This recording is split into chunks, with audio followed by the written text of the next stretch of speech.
This is The Water Table. A chance to hear the agricultural side of these issues. Place for people to go find information and education. Water management is just going to become even more critical into the future. How misunderstood what we do is. I would encourage people to open their minds and listen to this dialogue.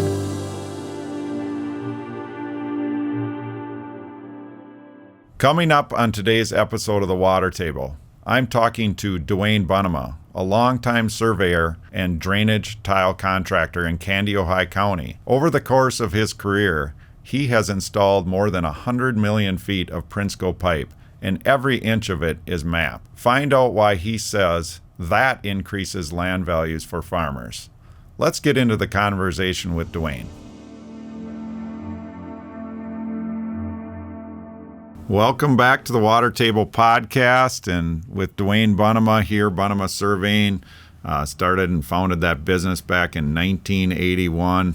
A lot of history there, Dwayne. A lot of things that we can talk about today, and excited to get into the conversation. As I mentioned in the intro, over 100 million feet of all Prinsco pipe. So, grateful for that, being here at the Water Table, part of Prinsco, but over your career and having that all mapped out. So, let's just start there. To start a little bit, where how'd you get into this whole thing in the very beginning?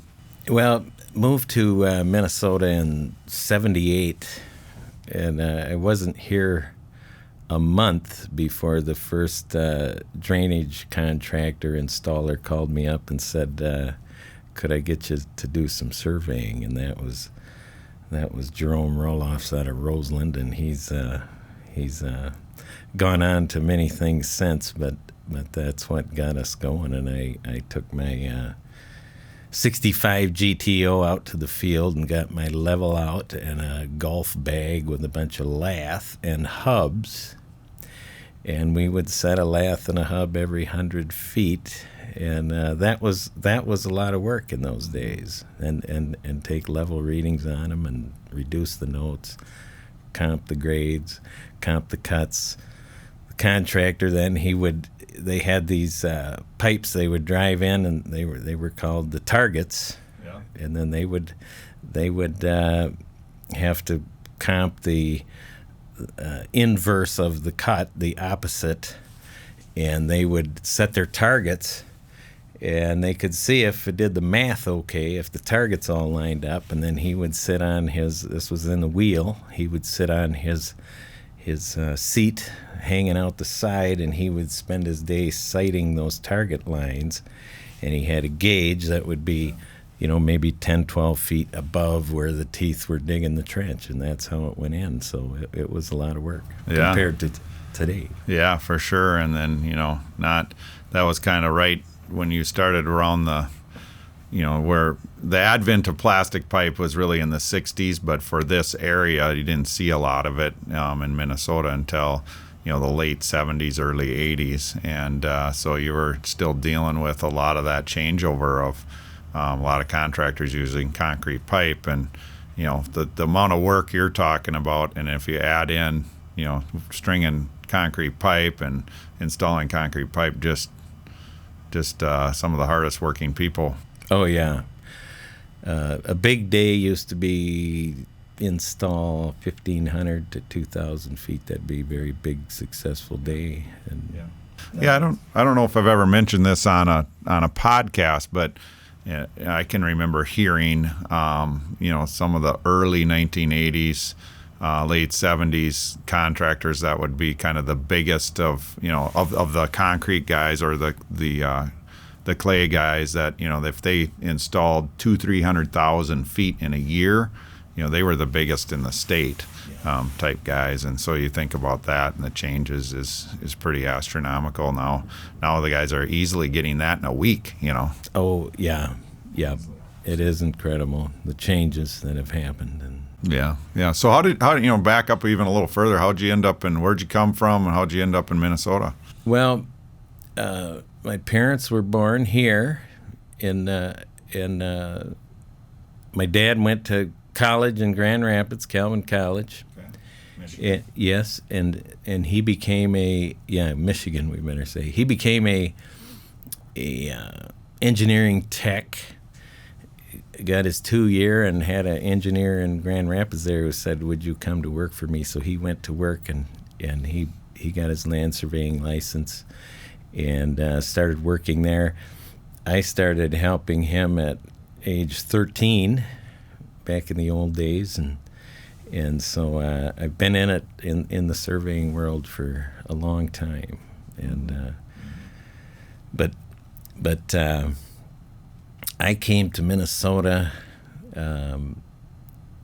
about 78. I started working for my dad, and the guys I worked with said, "You've got to get your degree." So I wasn't real enthused about school, but I went back. I worked for about a year and thought, well, I better go back. So I went back to Ferris State in northern Michigan there, and got a bachelor's of science degree in land surveying.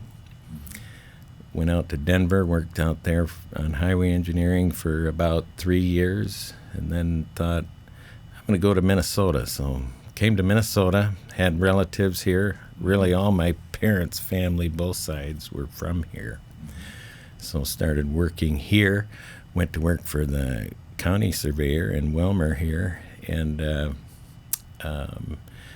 after about 3 years, got licensed and decided to start my own business, and that's quite a struggle.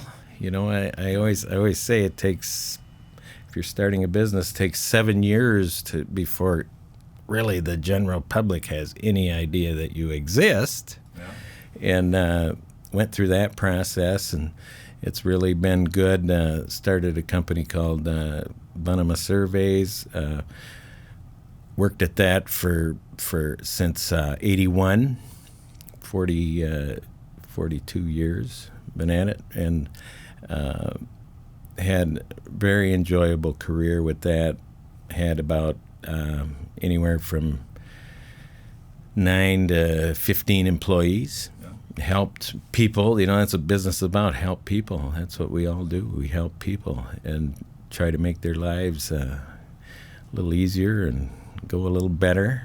And worked at that. About 6 years ago, we decided to separate off the ag. We did the layout for farm drainage. Yeah.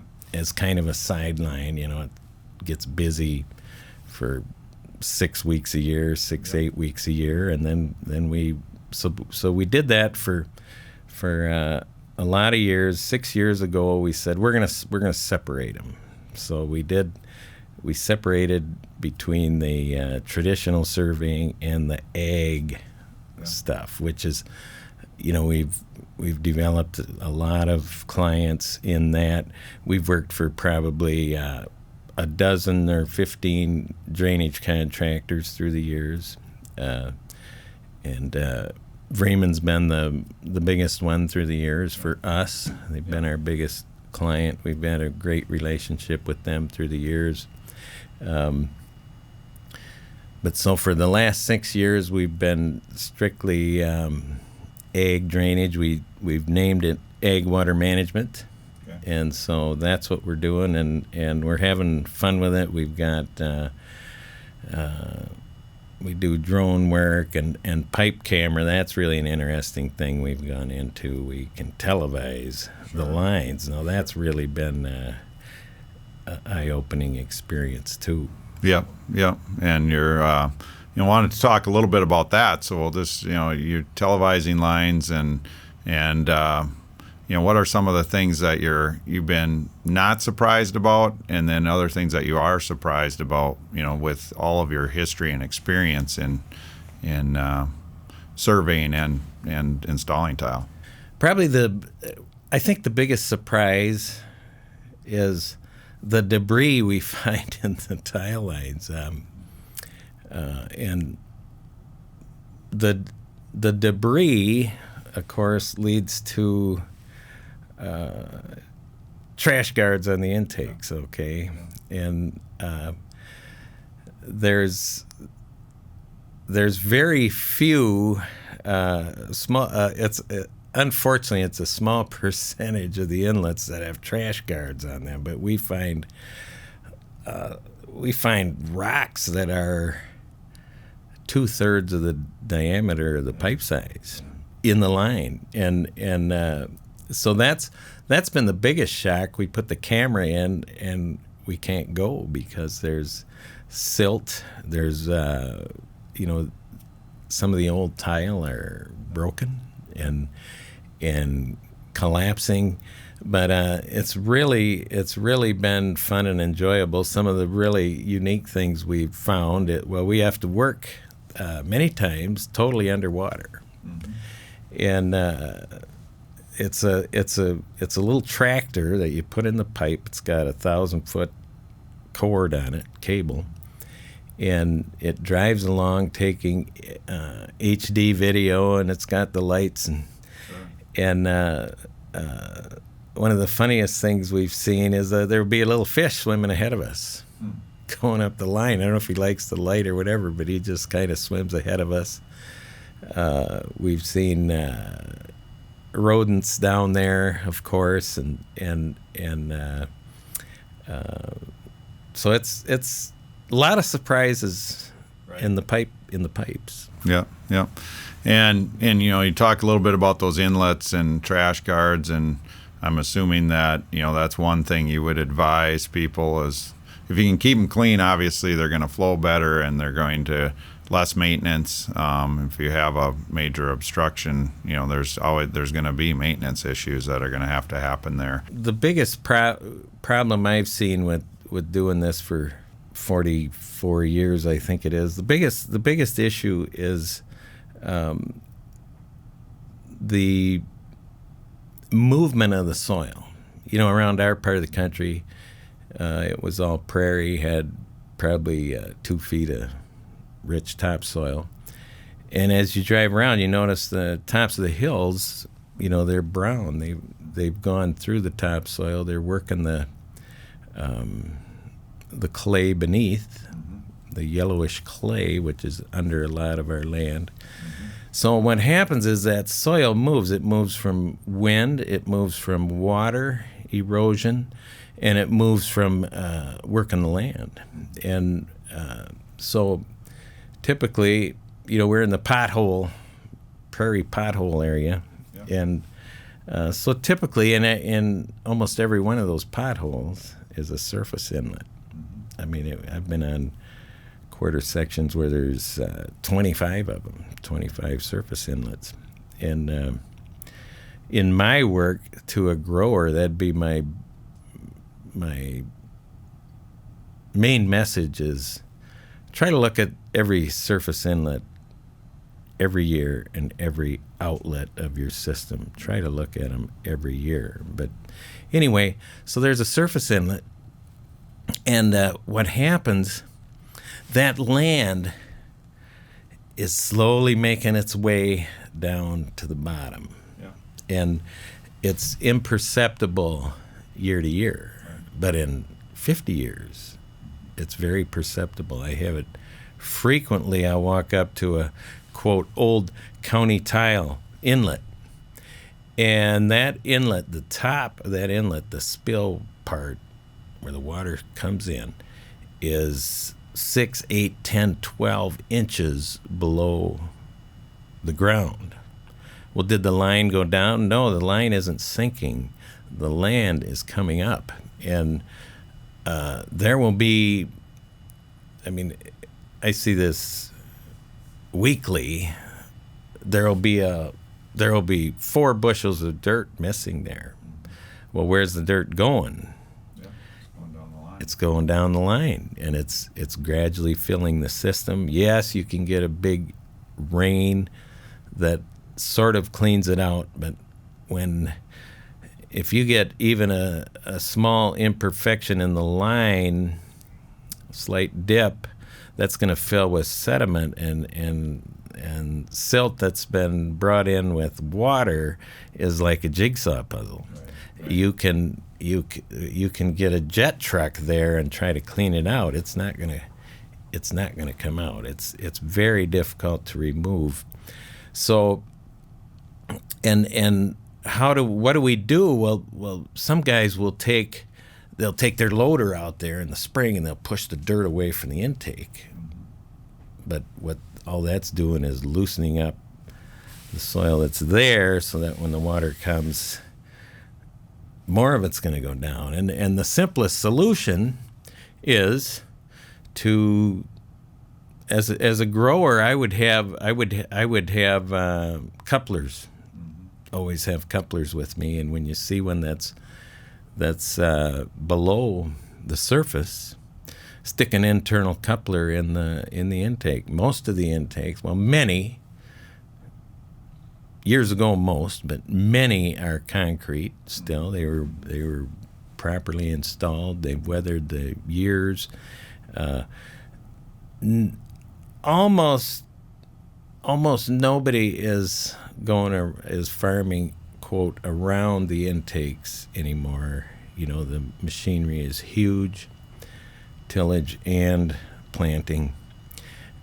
They are just driving over them. And imagine this one I talked about, which it's got a sink around it the size of this table, and then you come with your spring tillage right over it, and then many times we see the depression and we have to dig and probe around to find it. Yeah. And that's a very common call. Hey, we've lost, our intake's gone, we can't find it. But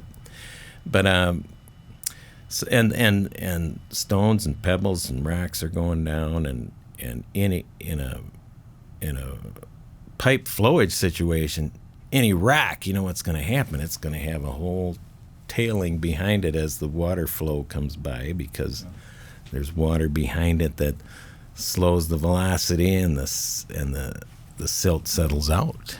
Yeah. And so my message, if I could speak to growers, is put a coupler in there at the very least. Yeah. Takes 30 seconds. Put a coupler in there.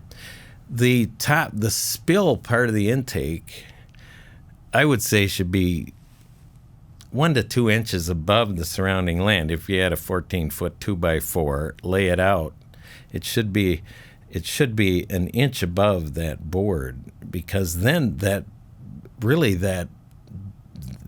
area that's missing four bushels of soil is going to fill back up. It's going to fill back up with soil, and the spill part of the intake should be above the soil.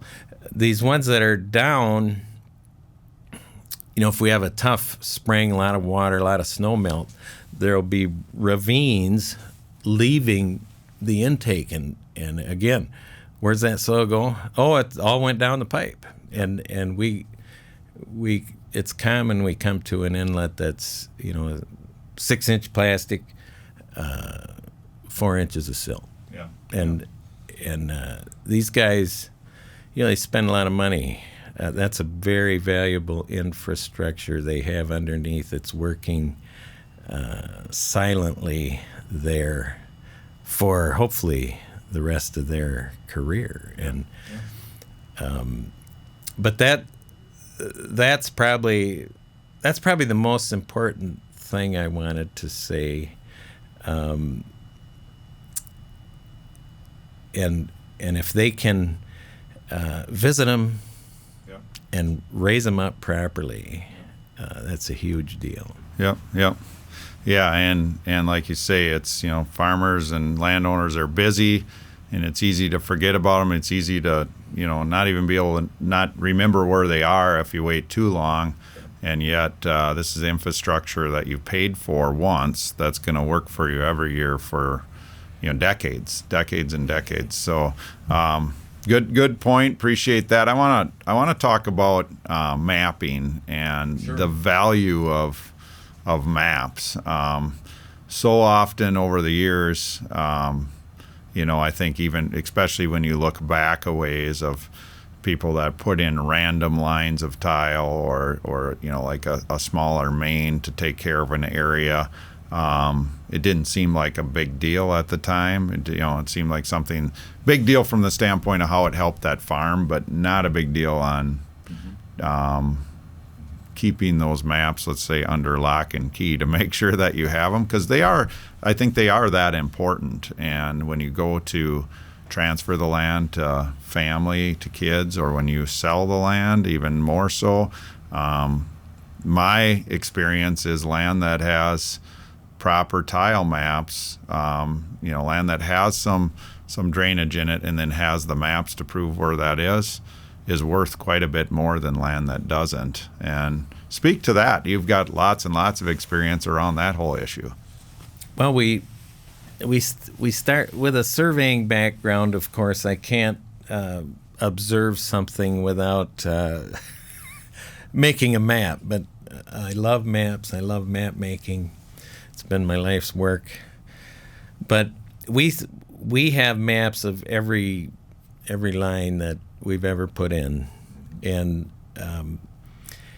the early on, we'd actually take compass readings between each 100-foot stake, and we knew the length. We'd take compass readings and we'd plot the map. So those have been surprisingly accurate, adequately accurate. Around 96, the GPS world started for surveying, and so since then we've got actual coordinates on really everything we've ever laid out, and so we can go out there today and set a flag within a foot of where we set it in, let's say, 1997. And but mapping, I think it's really important for maintenance, for adding on.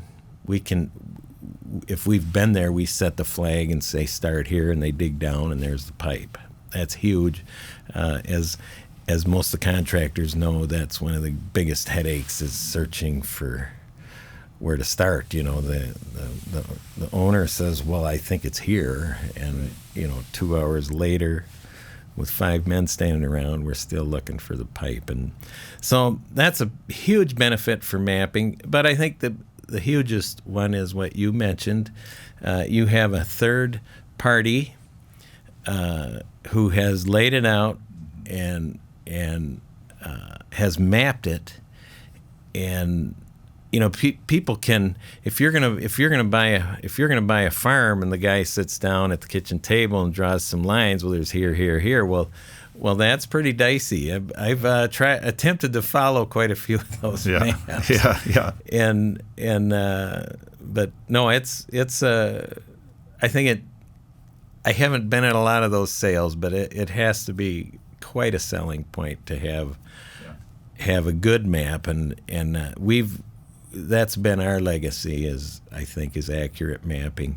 I remember a contractor told me in the early days he got the job done. It was a big job for those days, big pattern tile job back in, I think this was concrete days. And at the end, he went to the farmer. The farmer told me this. He went to the farmer. He said, I'll give you quite a discount if we don't have to map it. And because it's a burden for these guys. They've got their hands full keeping all the wheels turning and getting the job done without trying to keep track of where it all is. And so we've filled a void there. And I've stayed with the drainage because it is so fun, because we're really helping people, and so we go and we lay out a system for a grower, and when I go back 2, 3, 4, 6 years later and say, how'd that system work out for you? You get a big smile. Oh, it's unbelievable. It's great. We had a guy when this is back in that year, corn had $8-9. Well, the summer before, or that summer, that spring, he did half the farm, pattern tile. Well, he came in the winter. He said he just walked in. Man, a few words. He walked in, said, "Yeah, that tiling you did, we did half the farm. Made 50 bushel an acre difference on corn. Put the rest in." Yeah. And he laughed. Paid for it in 1 year. And laughed, and he went out. Yeah. And bankers will tell growers that too. This is the best investment you can make. And the beauty of it is, it's a 1 to 3 year payoff normally. It'll serve you till your entire career, and it'll serve your children after you, just silently working away. This year, again, we've got kind of a late start, cold, snow,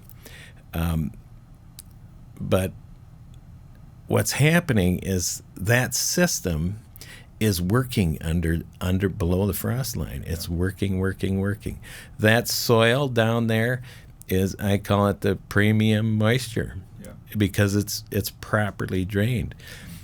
And I saw one of the guys, he's putting fertilizer on today, and there's many a farm without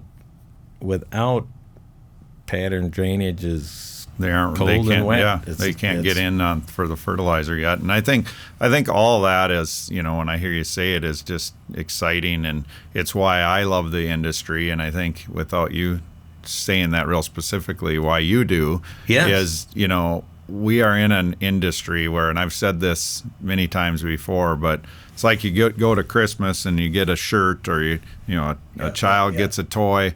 Well, that shirt doesn't fit a couple years later, or that toy is broken. If you invest in drainage, It keeps giving. And what that does, and both of us growing up in rural communities, is that creates wealth, and that wealth then creates a tax base, and that tax base, builds things like schools and hospitals, and it gives the opportunity for that landowner that has more wealth to give to church buildings and to all kinds of things. That just creates a rural lifestyle that's unique and really rewarding to be part of. So that's to me why I like doing this. Is it's something that you invest in one time, and it just keeps building wealth for generations. And the guy who came in, if you think economic, so many businesses are service businesses, but they're not creating. And so, if you think about it, what pays the bills is this creating. And it could be a gravel pit. We're digging out of the ground. It could be mining. It could be manufacturing. We take raw materials and make a product. But the farmer came in. He had 50 more bushels per acre. Now that's creating, because without the pipe, the 50 bushels would not exist, and that's what pays the bills. Yep. At just quick math, at $5 a bushel, it's $500 an acre. It probably cost him $1,000 an acre, rough. Not even then, man. This is a few years ago. He pretty well, and I've heard that from beet farmers a number of times. Paid for it in 1 year. Yep. And even if it was a low commodity or whatever, you're still paying for it really quickly, comparatively to ask you that question. You've seen a lot of lines. You said we talked a little bit earlier about having the camera go down the lines. I mean, have you been down lines that are more than 50 years old? I'm sure you have. Oh yeah, all the time. 100 years old maybe, or maybe not that far, but pretty close. Yeah, so 70, 80, we've been down clay lines, So, if this is creating 50 bushels an acre more, even if it's 10 bushels an acre more, when you start thinking out 70, 80, 90 years of service on those lines and still no end in sight, it could go another 70, 80 years. the money that is generated from that investment, and that's what it is. It's an investment. I've always told a farmer, a grower, I've said, if you're, and their profit margin's going to change every year, but just say it's 10% margin. And on a quarter section, 160 acres, if they have 16 acres, that's wet, cold, saturated soil, they might as well walk away because they're not going to make any money there. So the farmer who came in and said 50 bushels, that's all profit. Yeah. The guy who's farming 160 acres with 16 acres of poor, wet, cold ground, the fertilizer isn't working, the corn comes up yellow, that's all profit. And people have to, I've told many guys, high performance the land you have before you worry about buying new land. Yeah. And get it all. We had a guy tell us just this week, he said, I've got it all patterned now except for 40 acres. And he's a pretty good sized farmer. And so that's what he's doing. And he's creating a economic engine there that will continue to give and give and give. That's what's so exciting about it. I want to talk too a little about pattern tiling. In other podcasts I've heard you talk about our friends and neighbors in the metro areas, yeah. but I've got a former slough near my house, and so I drive by it every day, but that land was sold, and a farmer bought it and pattern tiled it, and this is when he could. This is back when he could tile it. Before the Swamp Busters, right? Yes. Yeah. So correct. This is prior to 1985. And just because some of our listeners don't, they hear tiling a slough, you can't do that. And that's right, Jamie, you can't do that. But. Yes, you're right. And I call it a slough. It's a pothole. Okay. It's been farmed for probably 80 years. So it's well established. It wasn't. We just so our listeners, that at the Minnesota Department of Ag or at the federal level is considered a farmed wetland. Yes. With a cropping history of 70, 80 years. And this piece was not it was farmed. The guy farmed it every year. Yep. So, it would be wet for a few days in the spring. And I'm really glad you pointed that out because, anyway, so it's a when it rains, say we get a 2-inch rain, there will be a 5 to 7 acre pond. It's maybe 8 inches deep at the deepest, tapering down to 0. So the land stands, and so let's say we get a rain like that. If and the word out here is that if it stands in water for 48 hours, depends on the weather. If it's cloudy, it'll last longer, but you're going to lose your crop. Yeah. The water warms up, kills the plants. Yeah. So the water stands. So put pattern tiling around this watershed. Let's just call it a watershed. And it had a standard traditional county tile in the middle, a drain, and built in the old days, so it was probably a slower coefficient, not a half, probably a quarter. It's probably designed for a 1/4 inch a day. Get 2 inches. If none settles in, it's going to take 8 days to drain the water off. So, but some settles in. Well, so the watershed was pattern tiled, and now when a 2-inch rain comes, no water goes down the intake. Get up in the rained overnight. Get up in the morning, look, there's no standing water. Yeah. Now, 6-inch rain, different story, but let's just say kind of a normal rain, there's no water standing. Why is that? Because that soil in that whole watershed is I'll just call it premium moisture content, and that moisture content is maintained. So it's ready to absorb the water. And, saturated soils are wet, cold, they're anaerobic, there's no oxygen. There's no air, all the voids in the soil, clay particles, all filled with water. It's opposite of aerobic.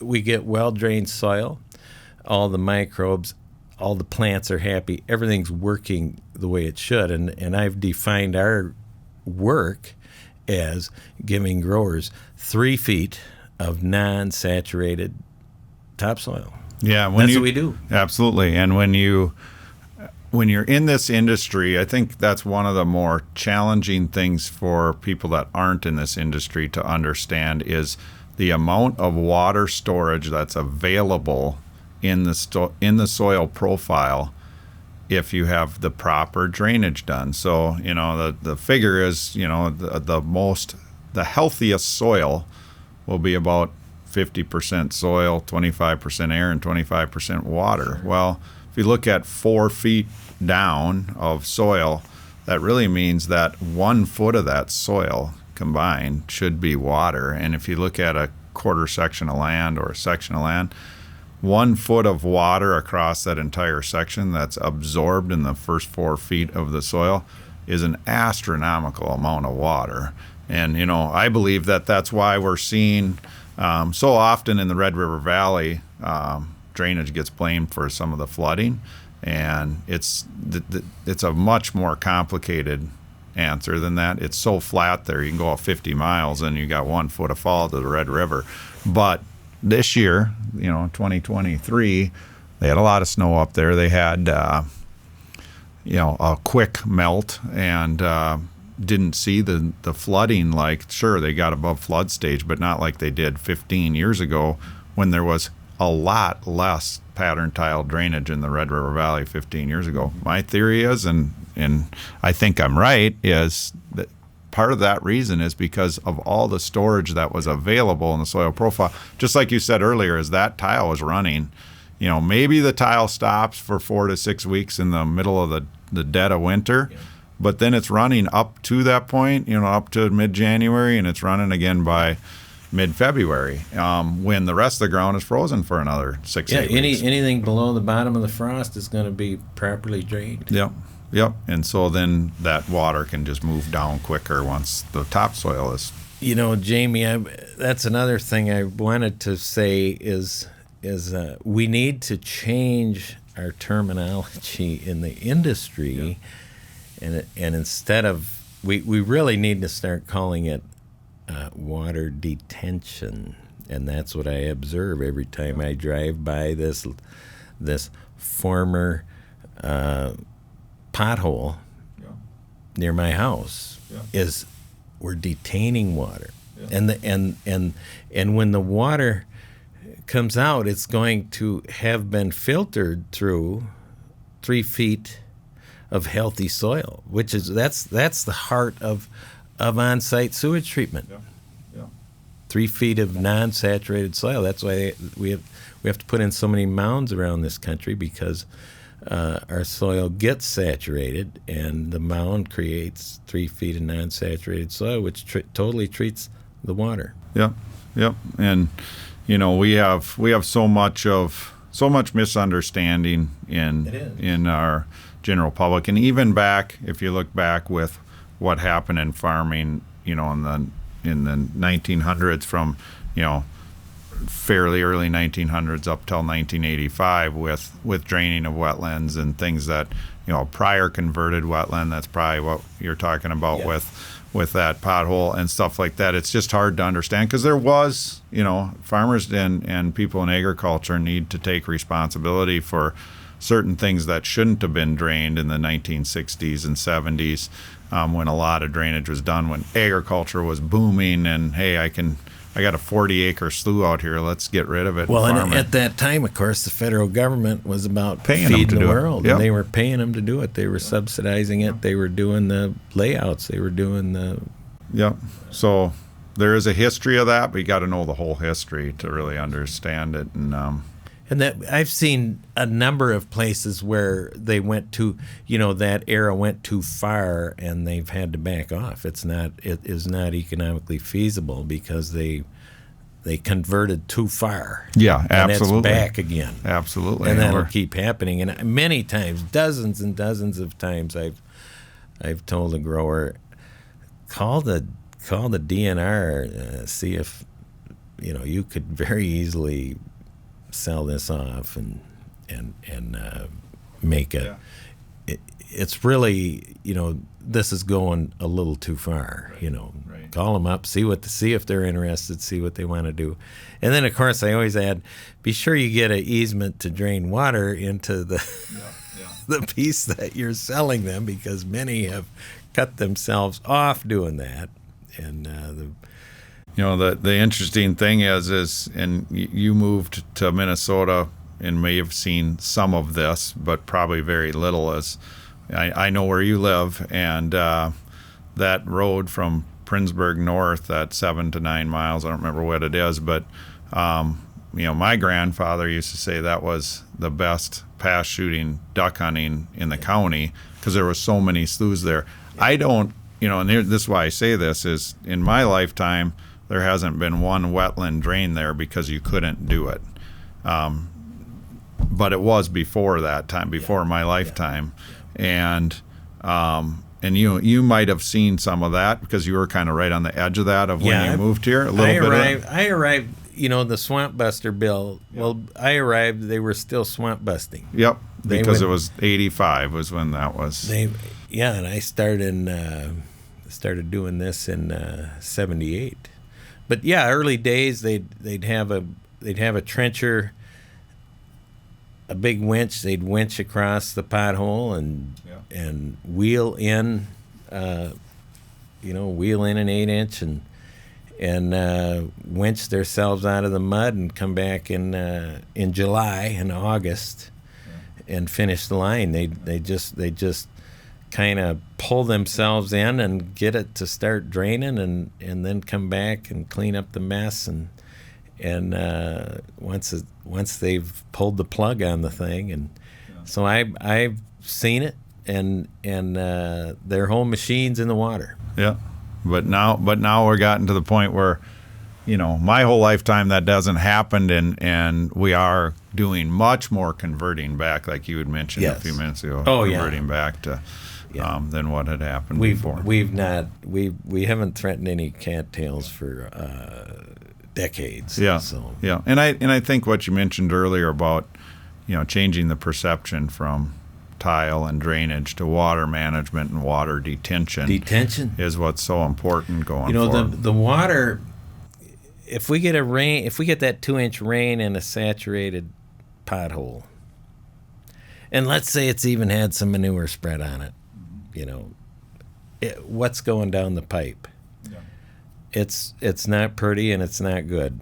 And again, I drive by every day this pothole, and a 2-inch rain, there's no water standing there. It's all been detained. Yeah. It's all being treated through 3 feet of heavy soil. Right. And so it's all about perception, and I think we have to somehow put the detention, start getting the press until we get people to understand we're actually detaining water. Yep.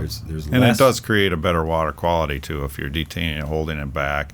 Some of that nitrate is being used by the crop. So when they build a Walmart, everybody knows there's a fenced area. It's called the detention pond. That's where the roof water, the parking lot water drains into. It's got big pipes coming in and a little pipe leaving. And farm drainage, ag drainage, is really doing the same thing. Yep. Sure. But we're not getting any credit for doing that as an industry. So. Well, Dwayne, I appreciate the time, and it's kind of gone kind of fast. I know there's other things we should talk about. What else is on your mind? We should talk a little about outlets. Around here, outlets tend to be a corrugated metal pipe, sticking out into airspace.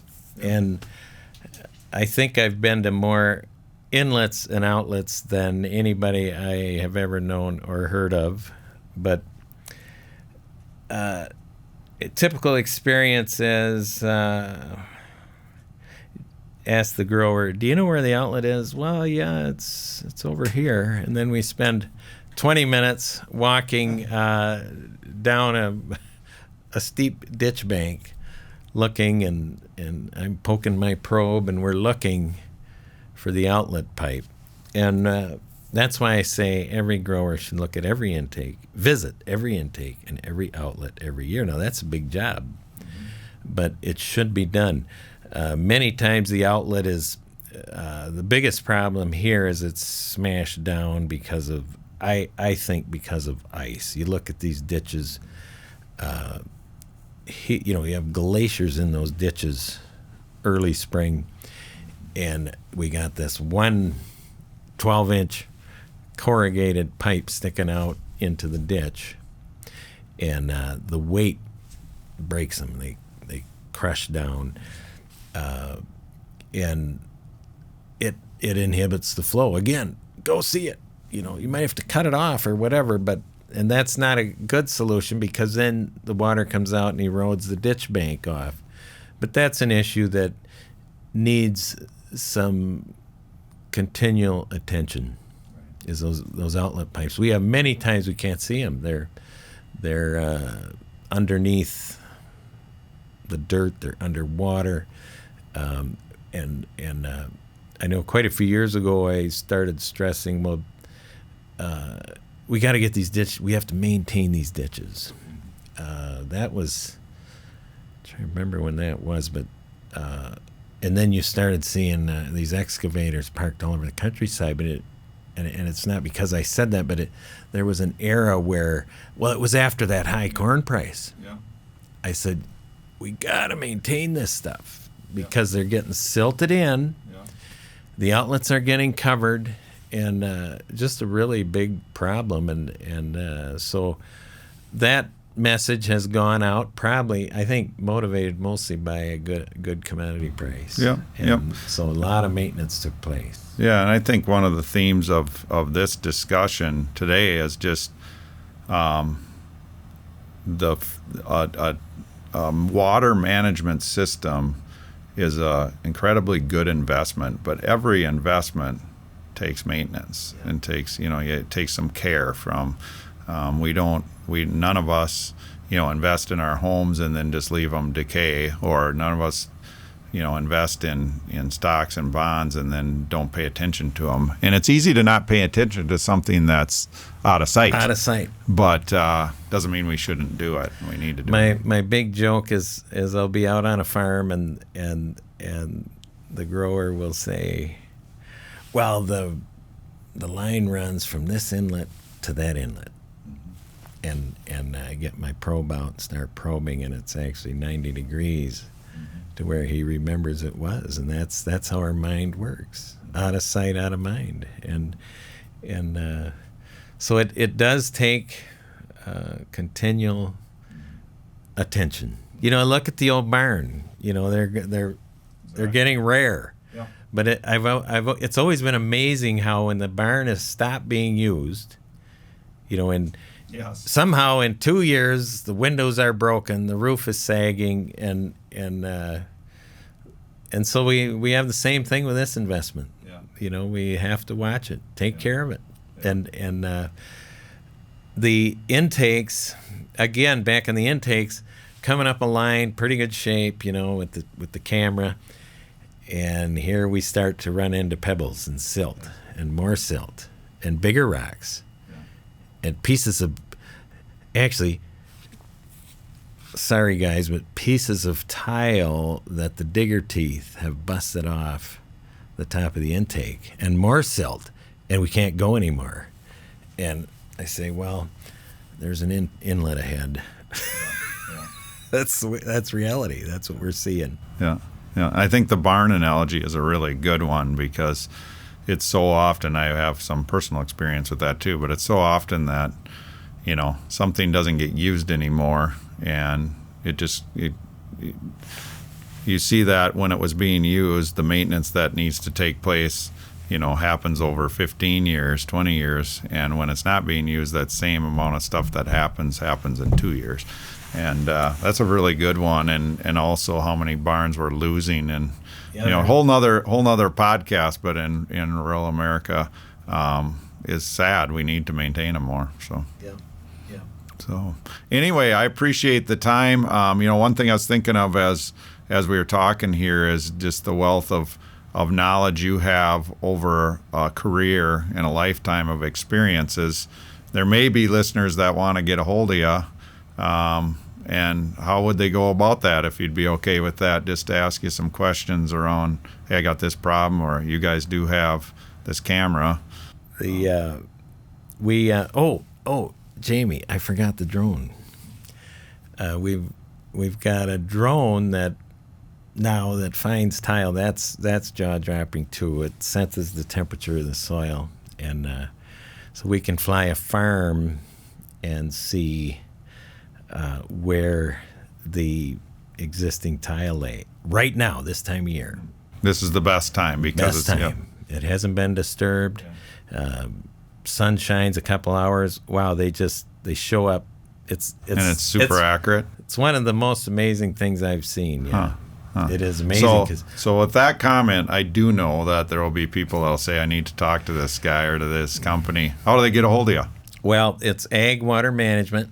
Our office is in Raymond, Minnesota, booming downtown Raymond, where you might have noticed they just had a recent train derailment, so it's gotten into the national news in the last month. But we're in Raymond. It's a good number to call.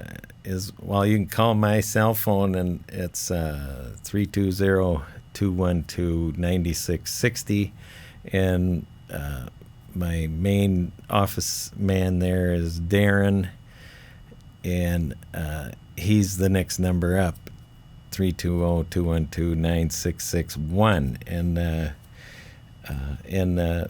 But no, that's what we're here for. We like to help people with their drainage issues, and that's it's been a fun run. Perfect. Well, Dwayne, thanks for being here. I can see where we could keep going a lot, and I can see where we could do another podcast in the future. Would like to have you back, but thanks for all you've done for our industry over the years, and it's been a fun discussion. Appreciate the time. Thank you, Jamie. Thanks for having me. Well, thanks for listening to this episode. I have so much fun recording these. I hope you have as much fun listening as I do recording. These episodes are available on all major podcast platforms as well as YouTube. So find them and download them when you can. Thanks for joining us.